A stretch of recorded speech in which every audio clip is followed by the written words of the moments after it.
Hi, I'm Hannah McKnight, and we are here with a brand new episode of Help Me Hannah. Help Me Hannah is a web series that I'm working with OnFem for. OnFem makes clothes for people like myself, people who were assigned male at birth, who identify with femininity, and those who are gender non-conforming, who are looking to express their femininity as well.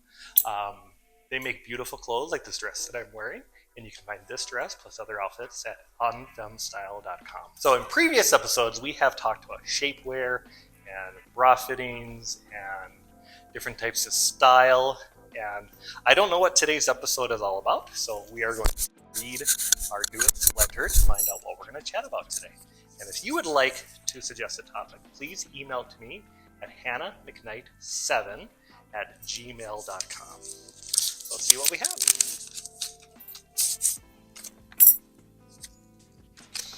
Help me, Hannah. I would love to get a makeover, but I'm terrified and I don't know what to do. What is it like to get a makeover? Well, I'm very glad that you asked because I love makeup, so let's talk about that. So first of all, I just want to say, be kind to yourself. Makeup can be intimidating, it can be overwhelming. Nobody has the same face, nobody has the same kind of skin. Different techniques and styles and colors and different types of textures of makeup are going to work differently on different people. A different shade of lipstick can change a whole face. Different foundation is going to be used for people with different types of skin. So if you get frustrated, it's understandable. Just keep at it, but hopefully today's video will make things a little bit easier for you. So there are countless makeup tutorials on YouTube, and I find some of them very useful, but I've also been very humbled by them because when I've gone to do, a tutorial or I try to follow along, it doesn't always work out because more than likely the person who is doing the tutorial has a different face shape than I do. They may have a different skin color, they may have a different facial shape, they may have different types of skin, so it is going to make my experience with the same products a little bit different. What I have found most useful is getting a makeup lesson or having my makeup done. So many of us have dreamed about getting a makeover, and it can be an overwhelming and intimidating experience. So what we're going to do today is that we are going to Kaja Salon in St. Paul, and we're going to meet with my makeup artist, and we're going to talk a little bit about what a makeover is like, what a conversation with what a makeup stylist is usually going to consist of. But I do want to talk a little bit about etiquette before we go over to Kaja. So getting a makeover is probably the thing that I'm asked the most about. So some of the common questions are, how do I schedule them? How do I find one? And I think it's pretty normal for us to go to Google and search for like cross-dresser friendly salons or trans friendly salons or makeup for cross-dressers. And that's totally normal. That's something that I have done in the past, but I don't really get the search results that I'm looking for. So instead what I have done is that I have looked into like local neighborhood salons, small independently owned salons. I have visited their website and just kind of get a vibe for it. A lot of salons have social media. Look at their social media. Do they seem inclusive? Do they have a sign in their window that says, all are welcome here? Do they have maybe a queer pride flag hanging in their window or on their website? For businesses that have that type of support, those are the businesses that I feel the most comfortable going to, and those are the ones that I feel most comfortable, supporting financially. Of course, there's also a lot of like major chains that we're not going to talk about on today's video, but I have been to the 3 major makeup salons across the country, and I have always had an amazing experience. I've always felt that they are very trans and gender non-conforming friendly. So if you can't find something in your own neighborhood, I think you would have a wonderful time at one of the more major chain places. So once you have found a salon that you think you'd like to try, go ahead and schedule an appointment if you feel ready to do so. A lot of salons have a way that you can book appointments online, or maybe you just call and schedule something over the phone. Again, it is normal for us to want to disclose our gender identity, and we do this for a couple of different reasons, I think. Number one, we want to make sure that the makeup salon is comfortable with somebody who's gender non-conforming. but we also want to make sure that the person is confident enough to do makeup for somebody like ourselves. But I don't really feel that my gender identity is that crucial when it comes to the actual makeup application. And the reason why is that, yes, I was assigned a male at birth, but I think that's really not relevant, because when you have your makeup done, your makeup is going to be influenced by the face, it's going to be influenced by the type of skin that you have, what you're going to be doing, the colors that you prefer.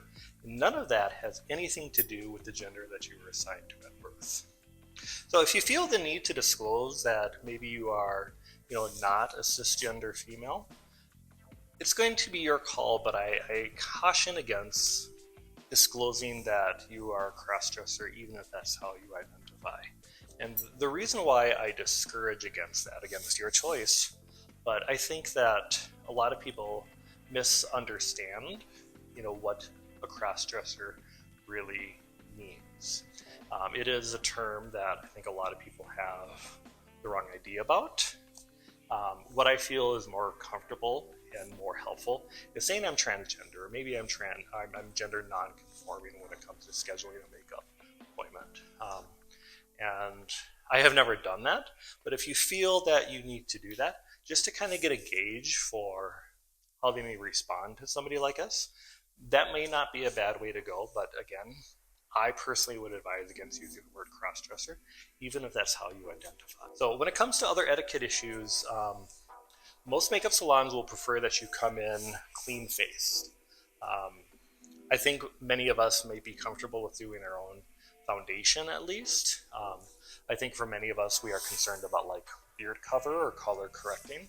So I've gotten quite good when it comes to applying my own foundation because of the different skin tints that my facial hair can have.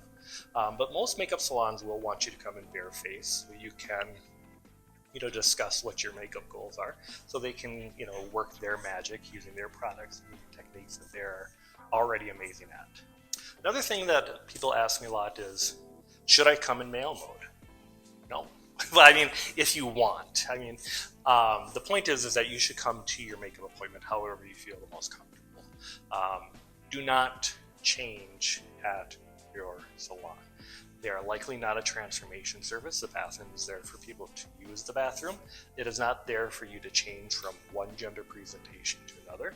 So as uncomfortable as it might seem, I really suggest that you come to your makeup appointment presenting as the gender that you are comfortable with, but do not change at your makeup appointment. And on top of that, some of us will go to a makeup appointment presenting as masculine, get our makeup done, and then go home and change into a different gender presentation. If that's what you feel most comfortable doing, go for it. That's absolutely what you should do if that's what you're comfortable doing.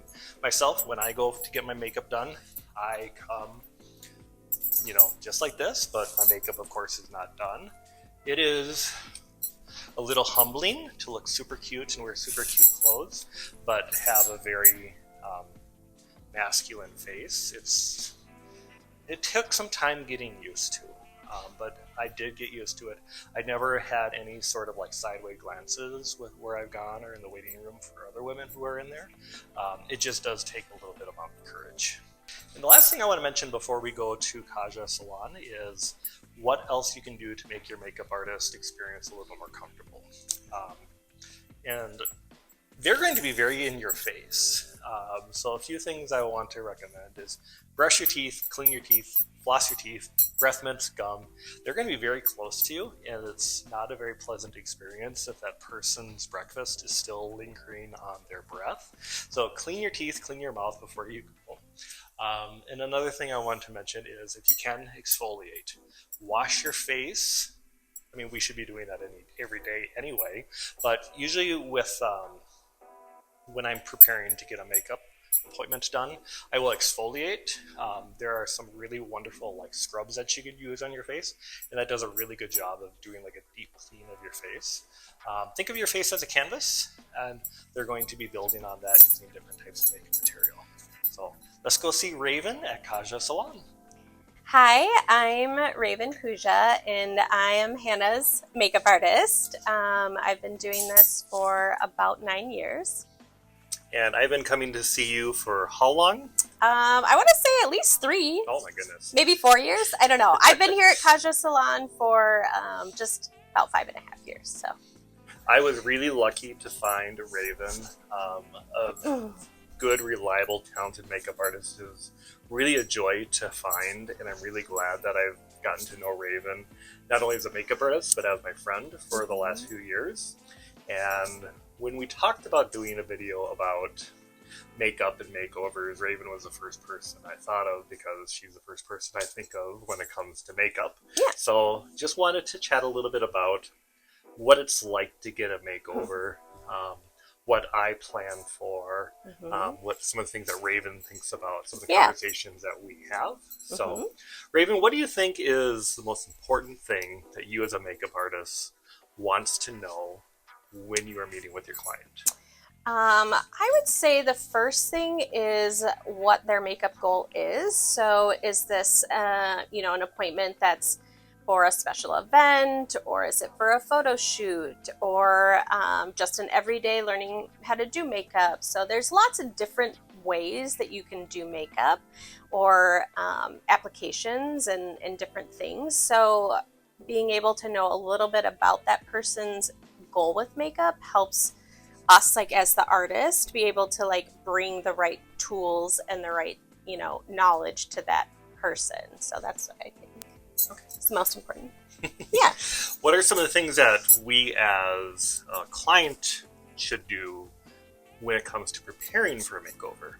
Yeah, I would say, probably just either bringing like pictures of inspiration.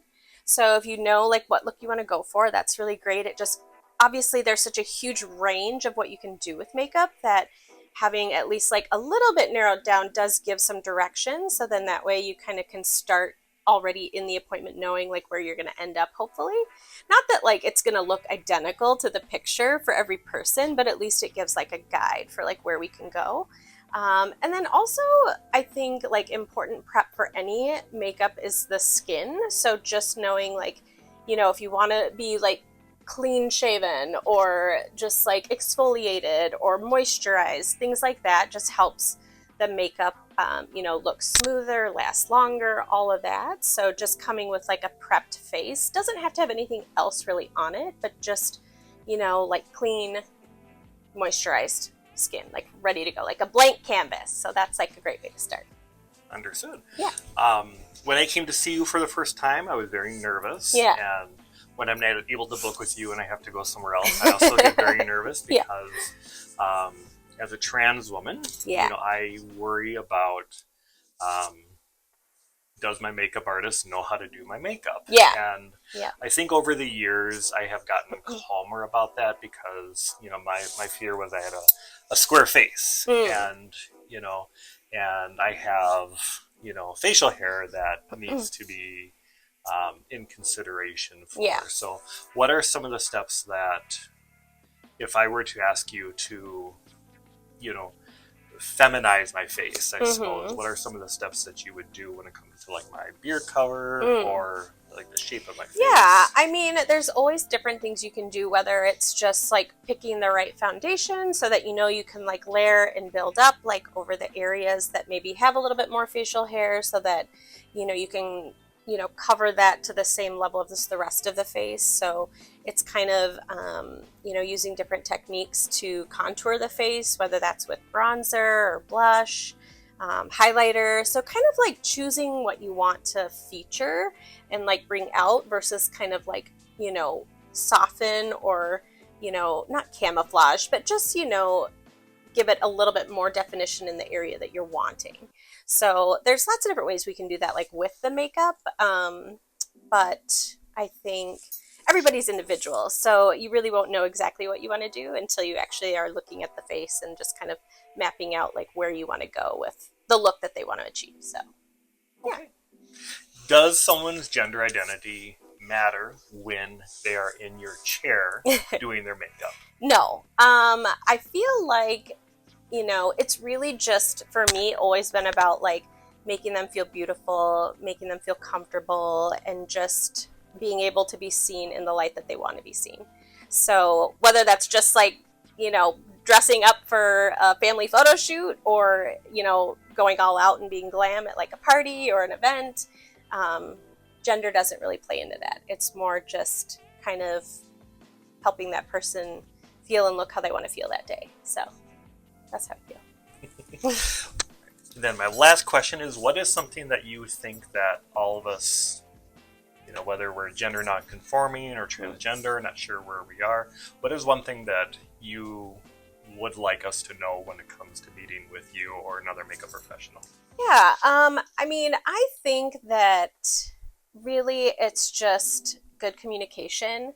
If you are nervous, like, feel free to say that. Say, I'm nervous, I don't know anything about makeup, or I want to learn about makeup, and I want to be comfortable. And so I think building that relationship, even in the first few like interactions of talking, or coming in for a consultation, I always offer my time to just talk if needed prior to getting anything done, so that people can come in and feel like this is a safe space. And obviously, like, here at Kaja Salon, like, we are all inclusive. Like, we, identify as a queer owned company as well. And it helps to be a place of, acceptance. So I think that, as someone who's queer myself, I think about those things when I'm going places. And so having a space where someone can come and be themselves 100% and not have to worry about that is super important to me. And so, also, like, it's nice that we have our own room. Like, if you're not really comfortable, like, being 100% where you are right now, but still want to come and get services that, make you feel good and feel beautiful, like, you have that safe space to do it, because you can come in the salon, but we can just come and be in our room and like do whatever we want and just have a good time and, leave feeling beautiful. So, yeah. You're the best. Thank you for all the beauty that you have done to my face You're over the welcome. last few years. And thank you for your time. Yeah, you're welcome. All right, so thank you to Raven, and thank you to Kaja Salon for letting us come in and chat with them a little bit about what it's like to have a makeup appointment done. I hope this has been helpful. This is a lot of fun. If you have suggestions for different adventures that we can have, please comment below, subscribe to this blog, kiss that like button, because we would love to be a part of your journey. So we're done for now, so I'll chat with you soon.